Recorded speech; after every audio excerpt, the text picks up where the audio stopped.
Hey guys, it's Cameron for Teen Wolf, Season 6, Episode 16, Triggers, and I was definitely really looking forward to this episode, especially the way things left off, in the episode we got 2 weeks ago. I knew this episode was going to be something great, and it really was. I really did love this episode. While this was definitely a little bit slower paced than some of the other ones that we did have, it really got crazy towards the end, and we had an extremely thrilling cliffhanger. Maybe one of my favorite Teen Wolf endings we've had, honestly. I love the ending to this episode, but we're just gonna get into this episode in general because, again, I continue to love this season. I really do love where they're going, and there's really only one complaint I do have with this episode. I'm gonna talk about it, but let's just jump right into it. So we start off and we see the students at Beacon Hills. They seem to have suffered a rash of hand injuries, and they're all wearing like bloody white bandages on their hands, and we see this character Edgar. He's moving quickly, but he nervously down the hallway and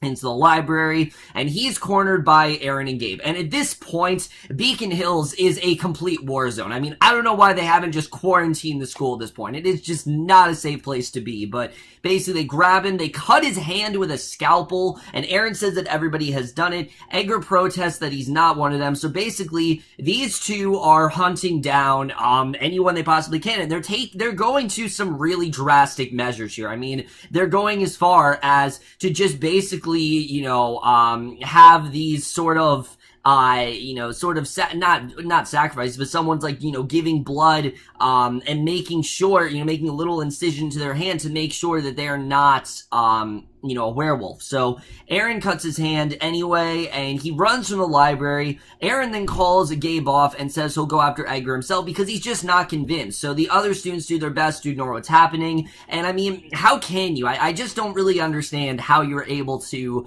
tune all that stuff out, especially when, these guys are literally up to blood, up to their elbows in blood. I mean, it's crazy to see, but in the locker room, Edgar then washes the blood from his hand, and there's really no sign of injury. So Aaron's suddenly behind him. He demands to know what Edgar is, because obviously Edgar's not bleeding, and if you are not bleeding, then obviously you are some sort of creature. So the boy's eyes flash yellow. He says that he's a were-coyote, his whole family too, and Aaron wants to know what else he is, saying he's looking for someone who can do more than just shift, someone like him. He grabs Edgar's wrist, and something under the skin moves down Aaron's arm and into Edgar's, and the veins of his arm turn a dark red as whatever is in him crawls up the arm into his neck and head, and that was a fantastic way to start things off. I mean, you can really just see how dire things are right now, and just how dangerous this is really becoming. So we then see Agent McCall. He's questioning Nolan in Monroe's office, and McCall says that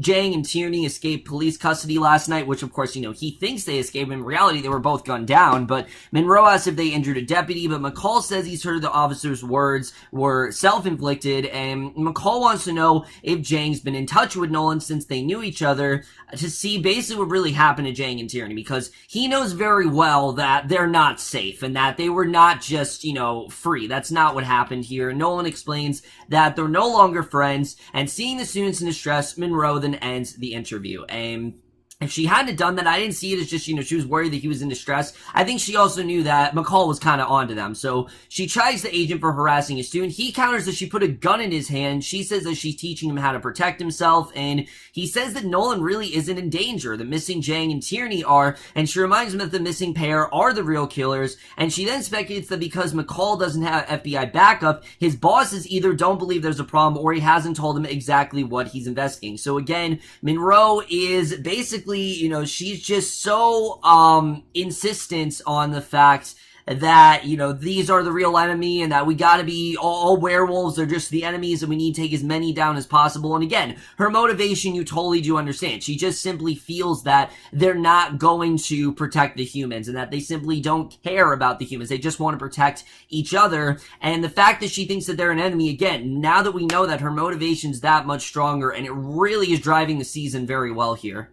So Nolan then runs to the locker room to try to catch his breath, and he hears Edgar then moaning for help, and he finds here the boy laying on his back. There are small moving bumps under his skin, and suddenly his eyes, nose, and mouth then erupt with thousands of spiders that quickly obscure his face, and Gerard then meets with McCall and someone from the U.S. Bureau of Alcohol, Tobacco, and Firearms, and the old hunter presents them with files that he says are FFLs, or Federal Firearm License Forms, and he says that they're all up to date. And McCall then examines the tag on one of the cases, and it says 625, stock number 711432, serial number AA 612243, brand name Cott Remington AR-15 type semi-audio, and then it says caliber gauge .223, barrel length 20. And Gerard says that the first number is actually the price, and he offers a law enforcement discount of 10% off to McCall. So, looking around the high shelves, stacked with guns and ammo, he asks why Gerard has so much firepower. Like, why does he need all this stuff? And the old man counters that he's a federally licensed wholesaler, and some people like to feel safe. And remember, Gerard's is kind of the man in charge, but in reality, it really is Monroe that's in charge. Like, he really has put her in charge, and that's kind of what he's doing here. But basically, he says some people like to feel safe, his staff, and he sells his peace of mind. And McCall says that Gerard's EDD, which is, the Employment Division, Development Department roster, says that he has 30 employees, but there are enough guns in the room to arm 3,000 people. So obviously, these guns are not just for selling. He obviously has some other type of motivation, and Gerard says that selling guns is the way he makes his living. And McCall asks about his security arrangements, and Gerard explains that they have a dozen employees on site during business hours, and he says cameras in the warehouse keep everything under a 24-hour watch, while their surveillance room monitors landline, cellular, and online communications within the building at all times. And while the ATF agent is fine with all Gerard's paperwork, McCall presses further, because again, he's clearly onto them. He knows there's definitely more going on. He says Gerard's a lot of firepower for such a small market, and Gerard says the business is booming. And again, I've never been the hugest fan of Agent McCall, but I really do love the role he's playing this season, because you can just tell he is very much onto Gerard. He knows very well what Gerard is selling here, and he doesn't buy a second of it. He knows what Gerard is doing, and obviously, he's willing to do whatever he can here. So I think this is definitely very interesting, and I think it makes sense to put McCall in this role because, yes, we could always put Noah in this role, but Noah isn't a police detective, really. He doesn't investigate this kind of stuff. He's just the sheriff that, arrests people and does what he needs to do there. So I think it makes sense that they put McCall in this role. So in the locker room, Nolan apparently sought out Monroe and Gabe after discovering Edgar's body, and the boy is still alive. He's choking on the floor. Monroe tells them to just get rid of it, and again, just the way she's treating these werewolves just so horribly. I mean, she's treating them like objects, basically. And Nolan points out that he knows the boy from his trade class. She says it's no human and instructs that one of you put it out of its misery. So Nolan still does kind of feel for, Edgar, you can feel. Because, again, this is one of his classmates. This isn't just, a werewolf. He feels that this actually is someone with feelings. But Gabe asks how they're supposed to do that, to which she replies to just do it. And Gabe then chokes the boy until he stops moving. Remember, he wasn't dead, but they make sure that he is. And he then looks stricken to what he's done. Nolan seems about to pass out, and again, Nolan and Gabe, not the best actors in the world, but I honestly thought the actor who played Gabe did do a good job in this scene. He barely registers, and Monroe tells him to help Gabe get rid of the body, and she tells him that Gabe just proved she could count on him, and asks the same of Nolan, and he looks completely dazed and out of it. So you can tell, again, Nolan is not at all okay with what he's doing here. He's constantly being asked to do all these horrible things to these werewolves, and he's kind of sick of it. He just doesn't want to be constantly told what to do. He's tired of having to, listen to Monroe, and I think I would not be surprised if Nolan ends up, resisting, and he does end up going on Scott's side. I think that might be for a while, but I think we're definitely starting to see signs of him realizing that this really is not okay here. So later in class, several students then have their hands bandaged, and Nolan is staring at his exam paper without comprehension, and he looks up, he sees Mason carrying an armful of blankets down the hall, and he then decides to follow him. And basically, in the parking lot, Mason then dumps the blankets in the back of Lydia's car, and he sets the stat nav to take him to Hill Valley Zoo. It's apparently only 4.1 miles from the school at 7610 White Avenue Beacon, and the route takes him along Cyclone Street for 3.6 miles, and then half a mile on White Avenue. So Nolan then watches as Mason pulls away from the school. He's phoned that the hunters are actually claiming that he's found Scott's pack, because he knows very well that Scott's pack, they're not just going to leave, obviously. There definitely are still out there, and He follows Mason at a laughably close distance, and I mean like really close, and Liam then calls and asks if the plan worked. Mason says that it did, and Liam tells him to be careful. So the sat-nav then tells Mason to turn right and 1 mile into Oak Avenue, even though that street is actually not on the route listed at the beginning of the trip. So why is it taking him there? We don't know. But Liam and Theo are actually waiting for Mason at the entrance to the zoo, which is Griffin Park in LA. So they unload the car, and Mason offers to come with them, and Theo says that Nolan's friends shoot to kill. So no, he's not gonna do that, obviously, because, you know, Mason is just immortal, and this could turn out really badly for him. But also, they know that Nolan's onto them. They know that they are obviously in pursuit. So Mason says that Lydia would kill him anyway if he damaged her car, and Liam tells him not to worry about it because Nolan will do the rest. So outside Gerard's fortified arms warehouse, we see Lydia, Arjun, Scott, Malia, they're waiting for the hunters to leave, and they follow Nolan to the zoo. And again, this first half of the episode, I did think was a little bit slow, but I did like what we got here. I just thought compared to the other episode, it was a little bit slow here, but I feel like it needed to be. Remember, they made a pact, and everyone thinks that, you know, Scott, Lydia, Malia, all of them, they think that they've actually left Beacon Hills, when in reality, they obviously haven't. So they have to try to, you know, keep covered as long as they can. So Lydia gets a text, and she tells the others that their plan did essentially work, but unfortunately Scott and Malia still hear several heartbeats inside,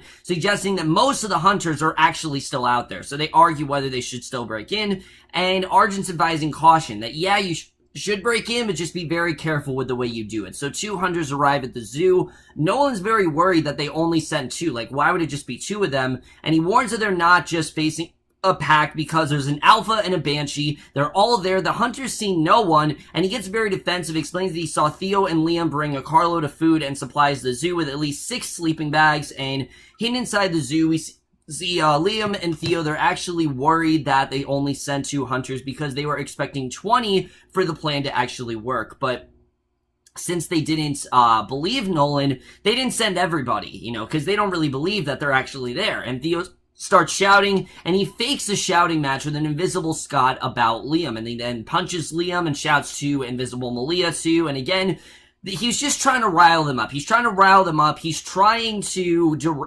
derail them, obviously, to make them think that they're there when in reality they're not. And the hunters hear the ruckus. They move to investigate. Theo then punches Liam again. Theo yells that Liam's only going to fight when he's angry, which of course just gets Liam really angry. And I thought it was smart the way that Theo was doing this. So Arjun begins to crank his SUV to leave the parking lot at Gerard's base, and Malia then snatches the keys from the ignition, saying that as long as Gerard thinks they're gone, it actually is, you know, a good plan here. If he thinks they're gone, which obviously they're not, but if Gerard thinks that they've actually left, then they're in a good position. And Lydia points out it's their only plan.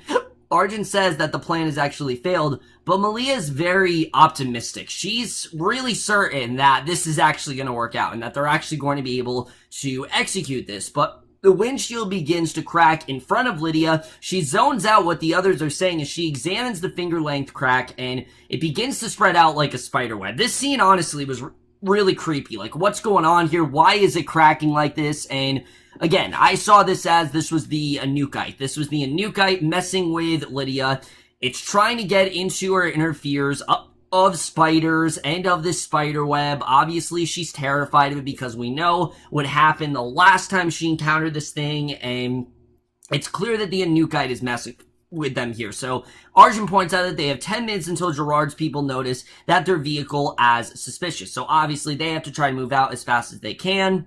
Lydia's still zoned out, the web of cracks continues to grow, and Scott finally snaps her out of it, and the windshield shows no signs of damage. So, again, remember, Nukite grows on fear, so I guess Scott was able to get her out of it, but Arjun again says that they should call off the mission, and Scott believes that Jang and Tierney are in fact missing, and says they need to get into Gerard's warehouse because the hunter is always one step ahead, and he knows very well that they're not just, you know, they didn't just get home safely. They're obviously missing, and Arjun argues that they're too exposed. I mean, again, remember, if Gerard doesn't see them, then they're going to be fine. But if they do in fact, try to do something about Jane and Tierney and try to collude with that, and then Gerard will get very suspicious. So Malia then sees potential in the fact that they still have 10 minutes, and Theo's nose is bloody, and Liam's shirt shows claw marks, and he asks if they need to keep going, and just then 100 Below says they need to call for backup, and Liam points out that Theo ripped his t-shirt.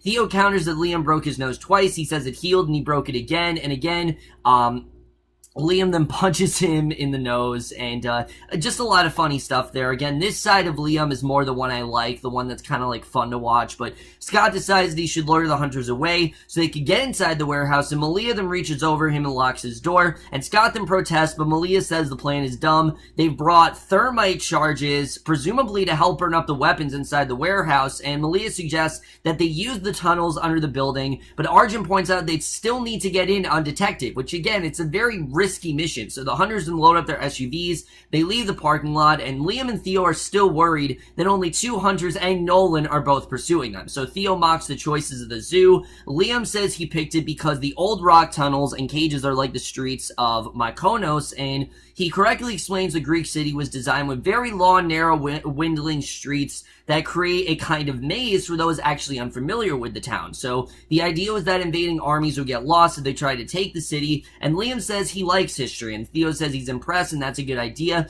and Liam points out that it only works if the invaders actually do show up, which he's not entirely sure they will. So as if on cue, right when he says that, the 2 SUVs filled with hunters, Gerard and Monroe, then arrive at the zoo, and Theo says they need to go deeper into the structure. Liam won't budge, he just keeps staring through the bars of the hunters below, and Theo then leaves him there, and Gerard orders his men to spread out, and you're like, holy shit, this might actually work. So meanwhile, we see McCall is demanding that Melissa tell him where their son is, and Melissa says that Scott told her not to tell his father. He presses her, pointing that Gerard has enough firepower to arm a small country, and he says that he can't really call in the FBI right now, and Melissa says it's too late now and tells her ex not to worry because he did his job, and now it's really Scott's turn, and she points out that he's known about the supernatural for about 5 minutes, and while they've been at it for a lot longer. And again, this is just something that McCall's not used to. He's not used to this environment, but he knows what his son is, and now he just needs to protect him. And she says that they can handle it. They're the best at saving their asses. And McCall questions if Scott has a plan, and Melissa says he does. Now, normally I'd be like, wow, what a great mother you are, Melissa, for just letting your son do everything. However, the situation they're in, there's not really much that Melissa can really do. I mean, she doesn't really understand how this whole thing works, so there's not really much she can do here. So yeah, she kind of does have to all leave it up to Scott, which, as bad as that sounds, is kind of just the situation at hand. So Argent, Lydia, Scott, and Malia, they break into the warehouse. Argent then knocks out one of their surveillance cameras with a paintball gun, while Scott and Malia then knock out the guards, and Chris says that thermite should take care of the weapons and reminds Scott to be clear of the scene before they detonate. So he takes out the guy in the surveillance room with the butt of his rifle. Malia takes out the one remaining guard in front of the armory door, and Lydia and Argent then watch via the camera feeds. Lydia hears a gunshot, and she asks Argent about it, but he heard nothing, and she then hears shell castings dropping the floor. She tells Argent that she also saw his windshield crack and then heard it shatter, and she says that they should have called this off, and from this point on, we get some really intense stuff here. Because Gerard then hands Nolan a crossbow. He tells him to take the south side of the zoo because he knows that there definitely are wolves there. And he says the boy should shoot to kill. Nolan agrees. He walks into the zoo, and you're kind of wondering if he's actually going to do it because it's clear that he's really struggling. Like, he's definitely starting to kind of question, is this really right? Should I really be doing this? And Monroe points out that Nolan could get killed, but Gerard's fine with that, saying that hopefully he just takes one of them with him. So to Gerard, he's just as disposable as everyone as a hunter. And I mean, character-wise, yeah, Nolan's definitely very disposable, but it doesn't really help Gerard in any way. It kind of makes him this, monstrous figure, which, I mean, that's always been something the Team Wolves always covered. The hunters are really the real monsters. It's not exactly subtle, but it works here. Lydia then hears another gunshot and more invisible shells and hit the ground. She tells Argent they need to leave right now. Argent is very hesitant now. He's not actually sure this is going to work, and Lydia says that Scott and Malia could die, and it's not worth the risk, and he has changed his tune. He says that they're in it, and the risk-reverse ward balance has actually changed, and he says if they stay, they could succeed, but if they go, they might not get another chance, and one risk is known, the other's unknown, so they should stay. He keys something on the control board that apparently releases the locks on the armory. So Scott and Malia then enter to find the shelves empty, and all the weapons and ammo boxes are completely gone, and several well-armed hunters, they spread out around the zoo. Liam and Theo watch Nolan from behind a concrete wall. Theo points out the boy will see him unless he hides better, and Liam refuses. Theo says he doesn't plan to die, just because Liam wants payback for the beatdown that Nolan and Gabe delivered earlier, which of course was, in the episode 2 episodes ago, which, again, I don't know why Liam is still, so adamant about it. Just move on. It happened. You need to move on from this. This is the side of Liam I can't stand. The one that just harps on things that doesn't matter. And Theo then finally pulls Liam away. Thank God for Theo, because Liam would get himself killed if it wasn't for him. Would I care? Not really, but thank God for Theo. Liam demands that Theo release him. His eyes then flash yellow. Theo wonders what's going on with the young beta, and he says his reckless behavior can't be just because of Nolan. He says something about the zoos really triggering Liam, and he wonders if it's the hunters, the cages, the heights, and Liam says he's actually fine. So Nolan finds the pair. He calls out to the other hunters, and Liam tackles the young hunter. They both tumble off the edge of the zoo enclosure, and Scott and Malia are ready to leave, but they smell Jang and Tierney behind a locked door. They both pull to open the door, and Arjun notices the door is actually wired to the control board in the surveillance room. He yells for them to stop. It's too late. The doors then pop open. This alarm sounds on the control board. The doors to the armory close and lock, so they're about to get exposed. And Gerard and Monroe then locate the supplies that Theo and Liam plant in the zoo. Monroe says that someone has triggered the armory fail-safe, and she can't reach anyone there. And she says it's very suspicious, because who could have done it? And Gerard says it's not worthy of his time. He already knows that this is totally something Scott would do, and she questions why they're still playing hide and seek when it's obviously a ruse. And Gerard says he wants to kill Scott's beta and drop his body at the alpha's feet, and he explains the relation between beta and alpha is like parent and child, and taking out Liam will break Scott, and without Scott, the whole Team Wolf pack does fall apart. And yeah, I would agree with that. I mean, Gerard very well knows how this stuff, works out. So Arjun explains that they can't do anything about the doors from the control room, and Lydia notices a flashing light. Argent explains the display is showing motion sensors attached to Holland fire suppression system, and if the sensors are triggered, all the oxygen would be pulled from the room to put it afire. And Lydia wonders how long a werewolf can hold their breath. So Scott and Malia then explore the room where they smell Jang and Tierney, and inside they find a map with red dots marking Northern California, Greenland, Western Europe, Egypt or Sudan, China, and Siberia. So basically, Scott is drawn to a display case off to the side of the map. Malia joins him, asking him where the werewolves they smelled are, and he points to the case and says that they're there. That's all that's left of them. And inside the case is a piece of skin with a tattoo depicting stacked rocks, the pack symbol for Satomi's pack. And it appears that 2 hairy earlobes are mounted in another case display. So basically, they weren't just killed, they were mutilated, and it's really crazy to think about, but basically, outside the room, a red laser begins to sweep across the warehouse. Malia's about to rush out of the room and into the beam, but Scott pulls her back. Liam's unconscious. He sees Brett and some of the other members of the Devonport Prep Lacrosse team, and after a loss, the captain, who was Brett, actually brought him to the zoo. He hit him repeatedly with the crossballs as punishment for letting every single player get past him, and a sign at the end of the zoo cage says, "Warning, dangerous animals, please do not tease or touch." And suddenly, the Devonport Prep guys are gone. Nolan's there with the crossbow. Liam's all fangs and glowing eye, and Nolan says that she wants him to actually kill him, and Liam then lunges him. He rips away the weapon, begins punching the wall next to Nolan's head. And again, this was a good scene. This was kind of his revenge for what Nolan did to him, but Liam looks as though he might claw Nolan, and he's just ready to, he's just, wailing on him. Theo punches Liam, knocks him unconscious, and he tells Nolan to run, because again, if Liam punches Nolan, he's no better than him. I mean, Nolan gave him a very bad beatdown, Liam's doing the same thing, and I like the way, again, that Theo is very much his anchor here. It shows that Liam can get by without Scott, as long as he does have Theo, and I do feel like that's kind of where we're going here. So Arjun explains the communication system shut down, the armory is soundproof, and he finds a pipe that leads into the room and uses it to communicate. And he tells Scott and Malia to actually avoid the sensors. The first beam, about a foot off the floor, continues to sweep back and forth. Another beam, about 5 feet, begins to sweep across in the opposite direction, and they manage to avoid both beams. They jump onto one of the racks that formerly held firearms, and they land with Malia on top of Scott. And again, this was kind of the whole, these two are, they're clearly trying to get these two together. She rises to get off him, just the beam, sweeps their way. Scott pulls her back down. He wonders if she's uncomfortable, but she says no. And They look around for some way to get out. She sees a padlock on a skylight above them, says she has a plan, which Scott says is great. He doubts that Malia can reach it or thinks that she might trip a sensor, but she assures him she can make it. And Argent's trying to rewrite the control board to reset the sensors, and Lydia notices Malia then move to a standing position, wonders what the hell she's doing. She swings across, wraps her legs around a pipe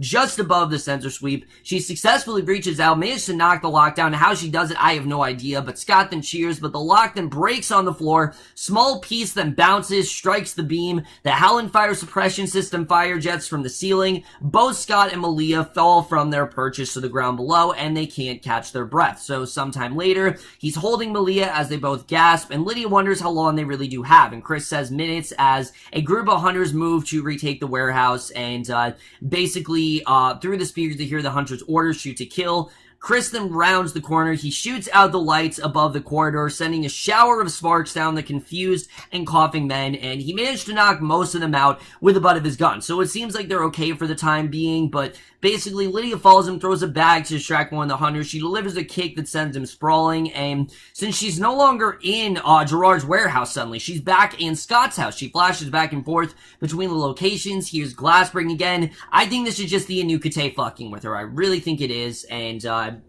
basically, inside the armory, Scott warns Malia not to talk. She doesn't listen. She says she's not dying here, pointing out that she's supposed to go to France. And she says she's 18, she's never been anywhere, and there's still so many things she wants to do. So he holds her hand, they both gasp for breath.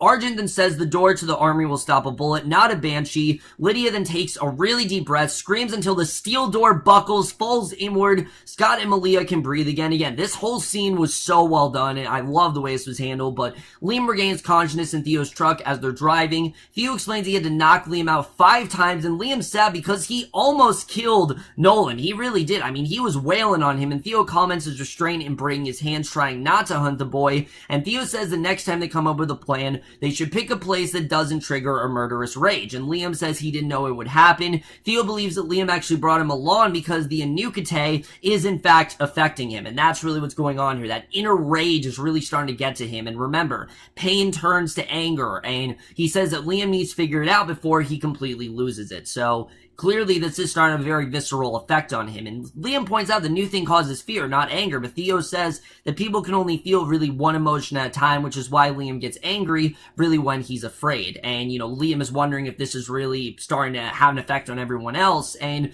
Monroe's upset because Scott actually got Gerard's map and may figure out what they're planning. And Gerard says that Scott won't. She berates him for trapping the pack and letting them get away. She demands to know that there's a plan. And he reminds her of the story, of the strong bond between Alpha and Beta. He says that she should never make the mistake and that the same applies to their relationship. So obviously, I do like the bonding that they have, but you can tell she is starting to get a little bit concerned. But Scott and Malia are in his room at home. Malia reminds him that she says she didn't want to die before she did a bunch of things. One of those things is apparently kissing Scott, which she did, which I didn't really understand. They really have not built this up that well, honestly. But downstairs, Melissa, Lydia, Argent, and Mason, they examine the map.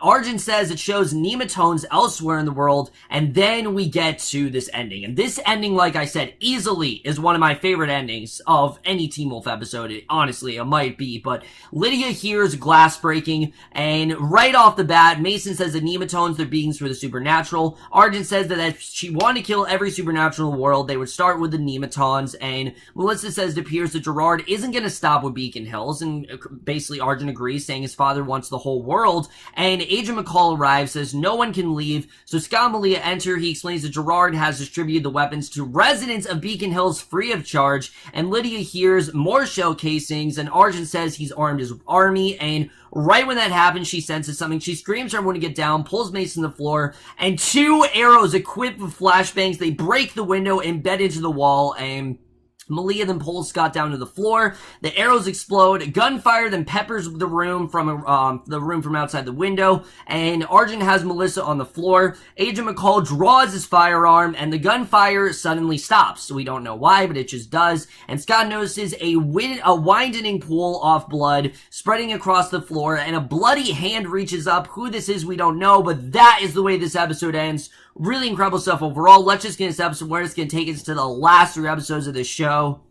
Once again, guys, really good stuff here. I really am loving where the season is headed, I have to say. Right off the bat, though, who is this that's actually bleeding? We don't know who this is or who got shot, but we do know that we're going to get some big returns next week. We're getting the return of Ethan. Jackson's coming back. Deucalion was in the promo, so things are really starting to heat up, guys. And it's clear that Gerard is not backing down. And it seems that he's even more relentless than Monroe is. I mean, Monroe, yes, she's obviously concerned about what he's doing, but Gerard's much more experienced with this kind of stuff. And with that, he's a lot more of a threat than Monroe really is. And you know, sure, Monroe is definitely still a very present threat, but Gerard is really the one that they need to be worrying about because, you know, Argent has experience with him. Scott obviously has had firsthand experience with him, so they very well should be worried about Gerard, and I'm definitely interested in seeing really where that's going to go. I think all that's very interesting,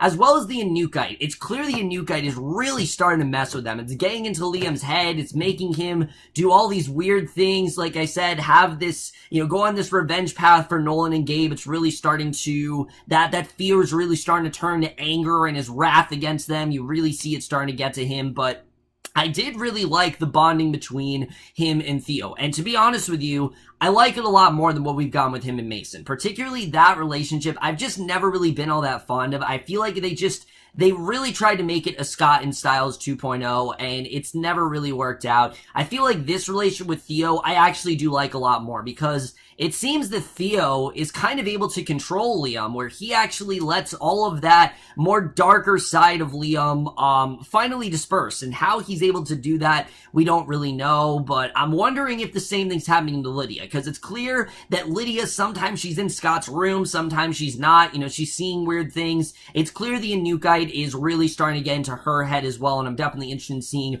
really where that's going to go here. And then Nolan, you know, Nolan as well we see in this episode. It's clear that Nolan really is having second thoughts, you know, while he's been trained that the werewolves are the enemy and that you need to take them out. As we saw in that scene, he knows that they're also humans and that they're also his classmates, and is he really ready to take them out for that reason? You know, are they really that bad that they need to be that taken out? I mean, I know that Monroe obviously sees them as these savage creatures, but it's clear that Nolan's really having second thoughts about it. I'm definitely interested in seeing really where that plot line is headed, because like I said, it's clear that his head is in a very different path than, say, where Monroe's is. Definitely, he's thinking very differently there. Other than that, guys, this was a fantastic episode. My only real complaint in this episode is Scott and Malia. As much as the show is forcing them on us, I just don't really care. I really don't. Look, I think Shelly, Hennig, and Tyler Posey, they have okay chemistry, but it seems like they just kind of threw this in here because we didn't really have a romance this half of the season, and they just need to kind of throw that in there again.